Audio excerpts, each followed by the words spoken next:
Kung ikaw po tatanungin ko, dapat pa po ba tayong maniwala sa mga survey na yan? Malabo na, baka sabi-sabi lang yan or ano, daya na lang yun. Ma'am, matanong lang kita, no?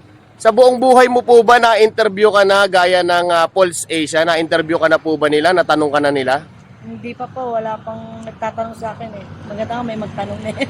Oo nga, ma'am, kasi nung nakaraang senator election, 'di ba, nung nakaraang May, ay naglabas sila no ng mga ratings na matataas, no, sa mga senatorial candidate gaya ni Manny Pacquiao. Oo, nasa top. Oo, si Top, si Bong Revilla, Willie Rebillame. Willie Revillame. Oo. Pero ano nangyari?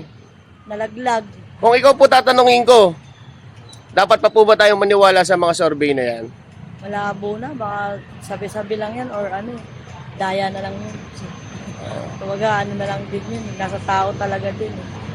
Oh, noong nakaraan po naglabas naman itong Pulse Asia ng survey na naman patungkol naman ito sa impeachment ni Sara Duterte. Sara Duterte. Oo, ang base sa Pulse Asia, karamihan ng mga Pilipino ay ayaw ang impeachment. Subalit, ito namang SWS survey, naglabas naman din ng survey. Maraming gustong ma-impeach siya. Nakita nyo yun, di ba?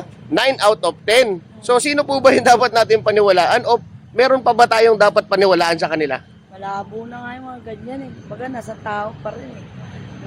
Baka ano nga lang nila yan eh. Ano na, ano tagdan yung haka-haka na lang yan eh. Kumbaga, syempre, alam mo naman social media eh. Okay. Pwede natin dayain, pwede naman natin sabi lang.